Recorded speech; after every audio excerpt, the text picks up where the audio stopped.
नमस्कार दोस्तों, स्वागत है आपका आपके अपने चैनल धार्मिक दर्शन में। उम्मीद करते हैं कि आप सभी बृहस्पति देव की कृपा से कुशल मंगल है और भगवान बृहस्पति की कृपा आप पर और आपके परिवार के ऊपर सदा बनी रहे। सबसे पहले हम जानेंगे आज का पंचांग, ताकि आप अशुभ समय में पूजा अर्चना न करें। फिर उसके बाद श्रवण करेंगे श्रावण माह के तीसरे बृहस्पतिवार की कथा।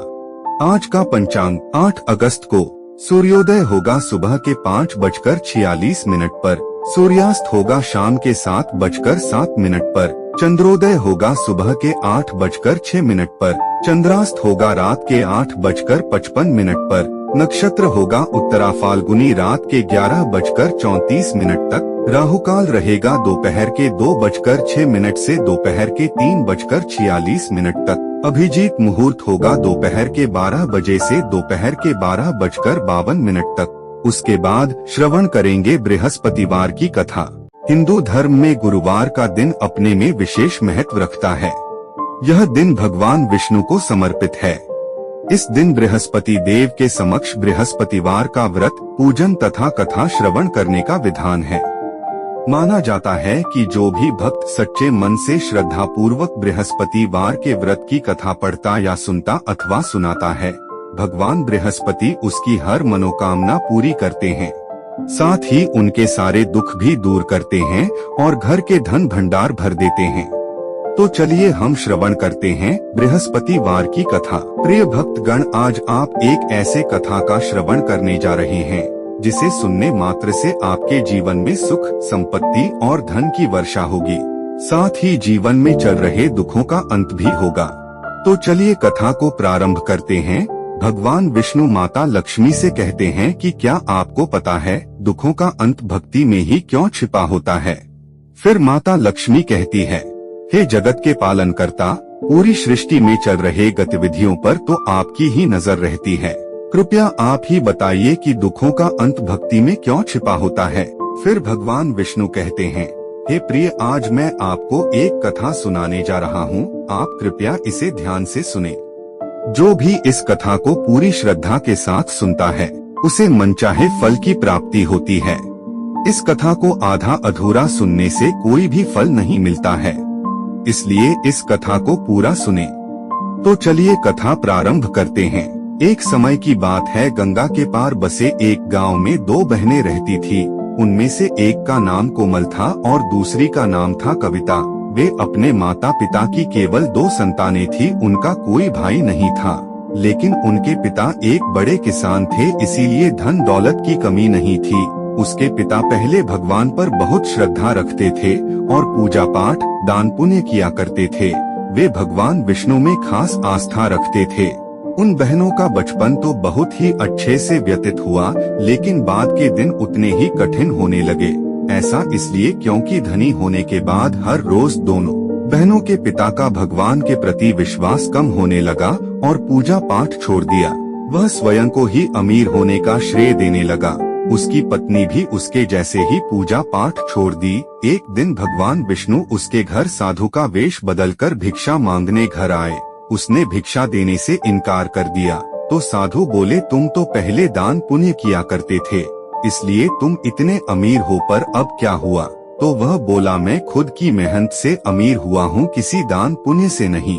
ये सब कहकर वह साधु का भी अपमान करने लगा और बुरा भला कहकर उसे वहाँ से जाने को कहा। साधु बोले, दान नहीं देना है तो मत दो, पर मेरा अपमान तो नहीं करो। ये सब सुनकर वह गुस्सा हो गया और साधु को धक्का देकर भगा दिया। वह हर दिन मांस मदिरा का सेवन करने लगा और बुरे आचरण का हो गया। कुछ ही दिन बीते थे कि उसका देहांत हो गया। उसके पिता की जमीन, जायदाद, धन सब खत्म हो गया। अब कोमल और कविता के घर में केवल उसकी माँ थी और वह भी बीमार रहती थी। बहनों को समझ नहीं आ रहा था कि अचानक से उनकी जिंदगी इतनी बुरी कैसे हो गई। अब कमाने, खाने और इलाज के लिए उन बहनों को ही मेहनत करनी पड़ती थी। कोमल और कविता हर दिन नाव से गंगा पार करके काशी आती और वहां जाकर थोड़ी ताजी हरी सब्जियां बेचा करती। इससे ही उनका गुजारा मुश्किल से चलता था। जब उनकी सब्जियां बिक जाती तो वे गंगा के किनारे आराम से बैठ जाती। वे अपने घर से चावल और नमक लेकर आती और पेड़ की छाया में बैठकर अपना भोजन करती, फिर नाव में बैठकर वापस गंगा पार अपने घर लौट जाती। कोमल और कविता काशी के गंगा के उस पार की रहने वाली थीं, इसलिए उनका नदी आर पार करने के लिए भी पैसे खर्च हो जाते। उन्होंने कभी भगवान विष्णु के बारे में नहीं सुना था। उन्हें भक्ति का मतलब भी नहीं पता था, क्योंकि उनके माता पिता ने उन्हें कुछ बताया ही नहीं था। वे तो बस सब्जियां बेचकर अपना जीवन यापन करती थी। एक दिन कोमल और कविता सब्जियां बेचने काशी आई और उस दिन उनकी सब्जियां नहीं बिकी तो वे बड़ी निराश हो गई। बाद में उन्हें पता चला कि वहां एक व्यापारी के यहाँ बृहस्पति देव की पूजा और भंडारा हो रहा था। सभी लोग वहीं पर प्रसाद और खाना खा रहे थे, इसीलिए किसी के घर पर खाना नहीं बना था। तो कोमल ने कहा, अरे बहन कविता, आज तो हमारी सब्जियां नहीं बिकी तो हम कल क्या खाएंगे? माँ की दवाई कैसे आएगी? अब हम क्या करें? कविता ने जवाब दिया, हाँ बहन, अब घर जाकर भी हम क्या करेंगे? अरे देखो कोमल, सामने वाले व्यापारी के घर में पूजा और भंडारा हो रहा है। कोमल और कविता दोनों व्यापारी के घर गई। व्यापारी के यहाँ पहुंचकर वे भक्तों के बीच बैठ गई और कथा सुनने लगी। कथा में गुरुजी प्रेम पूर्वक भगवान बृहस्पति की कथा सुना रहे थे। उन्होंने भक्तों से कहा, जिसने भगवान विष्णु से प्रेम नहीं किया उसका जीवन व्यर्थ है। जिसका प्रेम भगवान विष्णु के चरणों में नहीं हुआ उसका जीवन व्यर्थ है। जो भी व्यक्ति बृहस्पतिवार को बृहस्पति देव की पूजा श्रद्धा के साथ करता है, उनकी कथा का श्रवण करता है, भगवान उसकी हर इच्छा पूरी करते हैं। जब गुरुजी ने ऐसे समझाया तो कोमल और कविता दोनों प्रभावित हुई। कोमल ने कहा, देखो गुरुजी ने आज क्या कहा है कि अगर जो भी भगवान विष्णु की पूजा करेगा और उनकी कथा सुनेगा तो भगवान विष्णु उसकी हर इच्छा पूरी करेंगे। तो उन्होंने भी गुरुजी से बृहस्पति देव की पूजा विधि और कथा को जानना चाहा, पर वे गुरुजी से नहीं मिल सकी। शाम हो चला था, इसलिए उन्हें अब अपने घर भी लौटना था। तो वे गंगा नदी के तट पर आ गई। अब उन्हें इस बात की चिंता हो रही थी कि नदी पार करने के पैसे भी नहीं थे, तो नदी कैसे पार करेंगी? उनकी ये दशा देखकर भगवान विष्णु ने उनकी मदद की सोची। तभी भगवान विष्णु साधु का वेश बदलकर वहाँ से गुजरने लगे। उन्होंने कोमल और कविता से कहा, बच्चों तुम इतना उदास क्यों हो, क्या हो गया? तो कोमल बोली, हे साधु महाराज, हम काशी प्रतिदिन सब्जी बेचने आते हैं ताकि घर का खर्चा निकल पाए। आज हमारी सब्जी नहीं बिकी तो हमारे पास नदी पार करने तक के पैसे नहीं हैं। साधु जो स्वयं भगवान विष्णु है सब जानते हैं, फिर भी उन्होंने पूछा कि तुम दोनों इतनी छोटी उम्र में काम क्यों कर रहे हो? घर पर तुम्हारे पिता क्या करते हैं? तो कोमल ने सारी बात बता दी और पूछा कि हमारी जिंदगी में इतना बड़ा बदलाव कैसे आ गया? साधु बोले, भगवान विष्णु बड़े दयालु हैं। देखो तुम्हारी सब्जी की टोकरी में शायद पैसे पड़े हो जिससे तुम दोनों नदी पार कर सको। टोकरी कविता के पास थी। जब उसने खोजा तो देखा कि उसमें पैसे हैं। साधु बोले, तुम्हारे पिता ने बृहस्पति देव का अपमान किया था जिससे तुम्हारे परिवार की ऐसी दशा हो गई। तुम आने वाली बृहस्पतिवार को श्रद्धा और पूरी आस्था के साथ बृहस्पति देव की पूजा करना और उनकी कथा सुनना, जिससे तुम्हारा जीवन पहले के जैसा हो जाएगा। कोमल और कविता बोली कि हे साधु महाराज, हमें बृहस्पति देव की पूजा और कथा का कोई ज्ञान नहीं है, फिर हम पूजा कैसे करेंगे और न ही हमारे पास उतने पैसे हैं कि पूजा कर सके। साधु बोले, तुम दोनों कल ही पूजा का संकल्प करके घर से सब्जी बेचने यहाँ आना। तुम्हें तुम्हारे सब्जी के पहले की अपेक्षा ज्यादा दाम मिलेंगे, जिससे कि तुम घर खर्च के अलावा पैसे बचा सकोगी और पूजा भी कर सकोगी।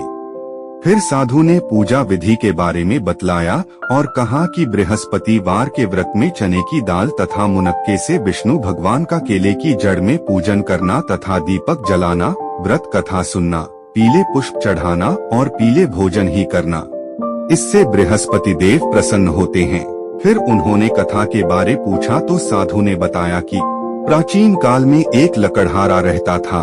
वह बहुत निर्धन था, उसकी कोई संतान नहीं थी। उसकी स्त्री बहुत ही आलसी थी और उदासीनता के साथ रहती थी। उसका किसी भी काम में मन नहीं लगता था। वह बस अपने पति के लिए खाना बनाती, फिर दिन भर आराम करती। वह स्नान नहीं करती और किसी देवता का पूजन भी न करती और न ही अपने पति के गरीबी और दयनीय स्थिति के दूर होने की कामना करती थी।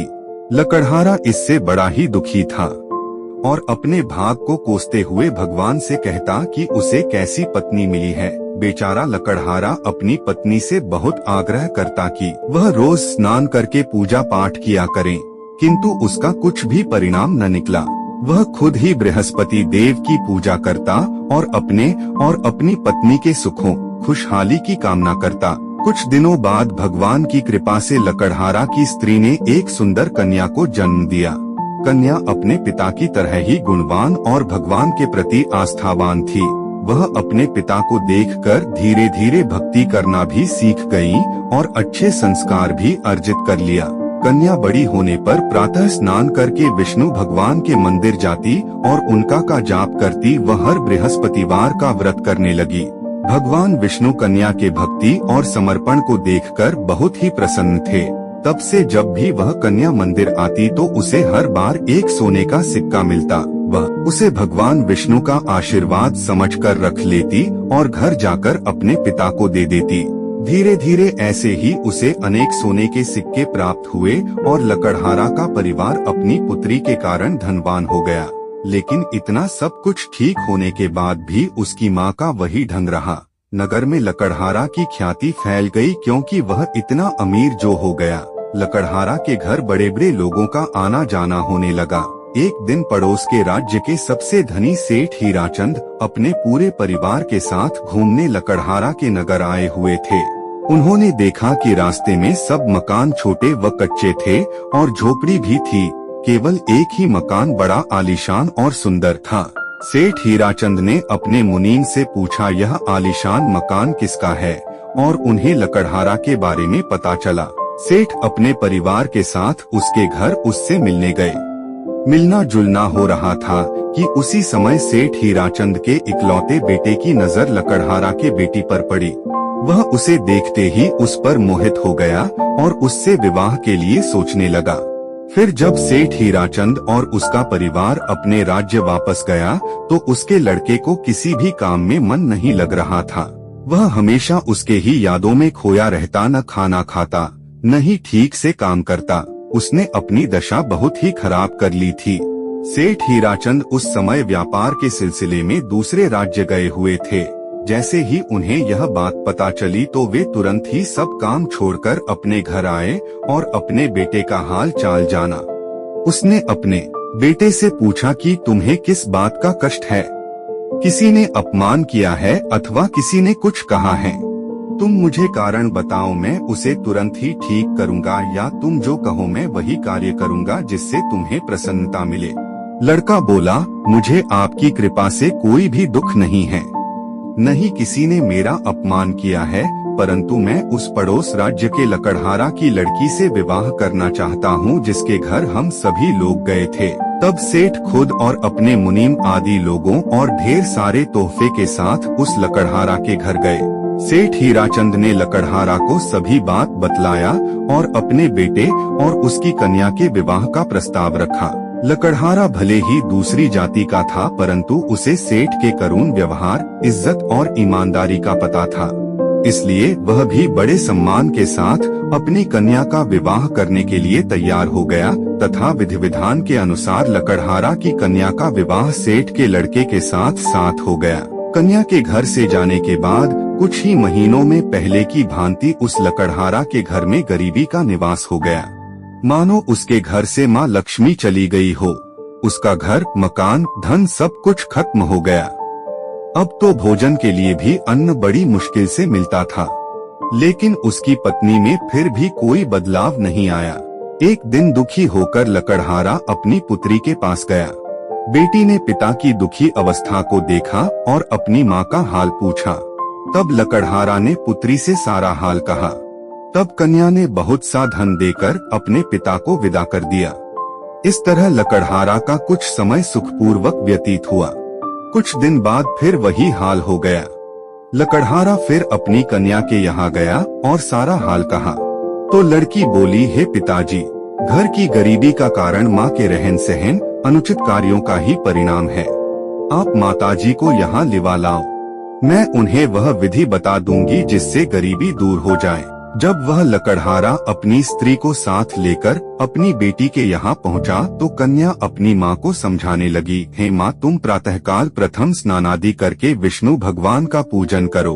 प्रत्येक बृहस्पतिवार को उनका व्रत पूजन विधि विधान से करो, इससे घर की दरिद्रता दूर हो जाएगी।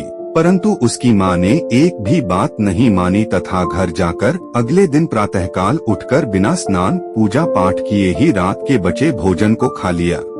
इससे उसके पति को भी बहुत गुस्सा आया और उसी रात को वह अपनी पत्नी के हाथ पैर बांधकर बगल के मंदिर के तहखाने में बंद कर दिया और सभी से कह दिया कि कोई भी उसे नहीं निकाले।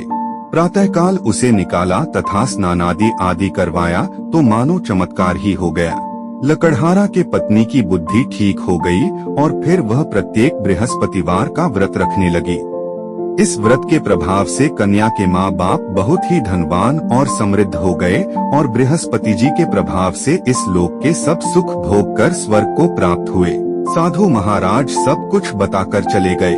जब कोमल और कविता को पूजा और कथा के बारे में पता चल गया तो अगले दिन दोनों बहनों ने वैसा ही किया। जब वे सब्जी बेचने काशी आई तो उन्हें सब्जी के पहले की अपेक्षा अधिक कीमत मिला। अब उनके पास घर खर्च के अलावा पैसे बचने लगे। आने वाली बृहस्पतिवार को दोनों बहनों ने स्नान आदि करके भगवान विष्णु का व्रत रखा। बनिए के यहाँ से चना और गुड़ ले आई और उन्होंने खुद ही घर पर पीला भोग बनाया, क्योंकि बृहस्पति देव की कृपा से उनके पास पैसे थे। बगीचे से पीला फूल तोड़कर केले की जड़ में अर्पित किया और बृहस्पति देव की पूजा अर्चना की तथा उनकी कथा का श्रवण किया। वे हर बृहस्पतिवार को ऐसा ही करने लगी, जिससे कि वे अब खुद धनवान किसान हो गई तथा उनकी माँ ने भी व्रत पूजन करना शुरू कर दिया, जिससे वह स्वस्थ हो गई। दोनों बहनों का बृहस्पति देव पर आस्था और भी बढ़ने लगी। धीरे धीरे उन्होंने जो भी खोया था बृहस्पति देव की कृपा से प्राप्त कर लिया। फिर एक दिन कोमल ने कविता से कहा, हमारे पास बृहस्पति देव की कृपा से इतना धन इकट्ठा हो गया है, हम इसका क्या ही करेंगे। इस पर भगवान विष्णु फिर से उसी साधु का वेश बदलकर उनके पास पहुँचे। दोनों ने साधु को प्रणाम किया, आदर के साथ सेवा सत्कार किया और अपनी धन इकट्ठा होने पर उसका समाधान पूछा। फिर भगवान विष्णु ने उनका मार्ग प्रशस्त किया और समाधान भी बतलाया। तो साधु महाराज के कहेनुसार उन दोनों ने निश्चय किया कि अब से हर गरीब और जरूरतमंद लोगों की मदद करेंगी। उन्होंने गरीबों के यहाँ तथा सार्वजनिक जगहों पर प्यासे के लिए कुएं बनवाए, बेघरों के लिए रहने के आवास का निर्माण कराया, कुंवारी कन्याओं का विवाह कराया और ऐसे ही अनेक शुभ कार्य करने लगी।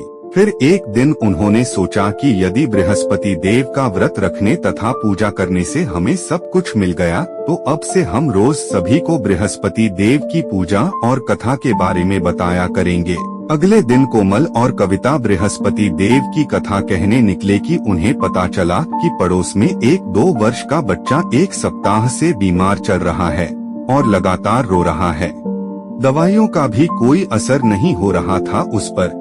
उसकी दशा और भी दयनीय होती जा रही थी।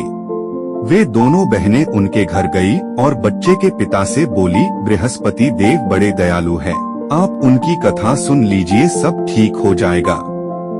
बच्चे के पिता ने निराश होकर कहा, जब वैद्य की दवाइयाँ कोई असर नहीं कर रही तो हमें आपके कथा सुनने से क्या ही लाभ होगा, और ऐसा कहकर मना कर दिया। तभी बच्चे की माँ ने बोला, तुम कथा कहो, मैं सुनती हूँ। बहनों ने कथा शुरू किया और कथा के आधा होते ही बच्चा चुप हो गया तथा कथा के पूरे होने के पश्चात बच्चे का बुखार एकदम ठीक हो गया। बच्चे के माता पिता यह देखकर एकदम चौंक गए और तब उन्होंने प्रेम से बृहस्पति देव का जयकारा लगाया और उनको मन ही मन प्रणाम किया। अगले दिन जब वह घर से कथा कहने के लिए निकली ही थी कि रास्ते में उन्होंने देखा कि एक परिवार जिसमें एक गर्भवती महिला को अचानक ही समय से पहले सड़क पर ही दर्द उठ गया था। वे दोनों बहनें वहां पहुंची और उस गर्भवती महिला का हाल जाना और पता चला वे जिस वाहन से वह अपने घर जा रही थीं वह खराब हो गया था उन्होंने कहा, बृहस्पति देव बड़े दयालु हैं, आप मेरी कथा सुन लीजिए, सब ठीक हो जाएगा। तभी औरत की सास ने कहा, यदि मदद ही करना है तो गाड़ी ठीक करने वाले मिस्त्री को बुला लाओ, मेरा बेटा भी उसे ही ढूंढने निकला है। वे वहाँ से जाने लगी थी कि खुद गर्भवती महिला ने ही उसे रोक लिया और कथा कहने का आग्रह किया। कोमल और कविता ने कथा कहना शुरू किया और कथा के आधा पूरा होने पर उसने दर्द में कमी महसूस किया तथा कथा के पूरा होने पर उसका दर्द पूरी तरह से ठीक हो गया तथा उनकी खराब गाड़ी भी ठीक हो गई। यह सब देखकर सभी एकदम सन्न रह गए और तब उन्हें बृहस्पति देव की महिमा का पता चला। कोमल और कविता ऐसे ही केवल बृहस्पतिवार को नहीं बल्कि रोज उनका पूजन करती और कथा कहती। कुछ दिनों बाद दोनों बहनों का बहुत ही अच्छे घर में विवाह हुआ और वे अपने ससुराल चली गई तथा उनकी माँ भी सारा सुख भोग कर स्वर्ग सिधार गई। भगवान विष्णु के मुख से यह कथा सुनने के बाद माता लक्ष्मी ने कहा, जिसके जीवन में कोई भी परेशानी हो, यदि वह भगवान की भक्ति श्रद्धा पूर्वक करेगा, उनमें आस्था रखेगा, तो उसके समस्त दुखों का अंत अवश्य ही होगा, जैसे कोमल और कविता का हुआ। तो प्रेम से बोलिए बृहस्पति देव की जय। तो दोस्तों, यदि यह वीडियो आपको अच्छी लगी है तो वीडियो को लाइक, कमेंट और शेयर करें और आप हमारे चैनल में नए हैं तो चैनल को सब्सक्राइब भी जरूर करें ताकि आप ऐसे ही महत्वपूर्ण जानकारी प्राप्त कर सके। धन्यवाद।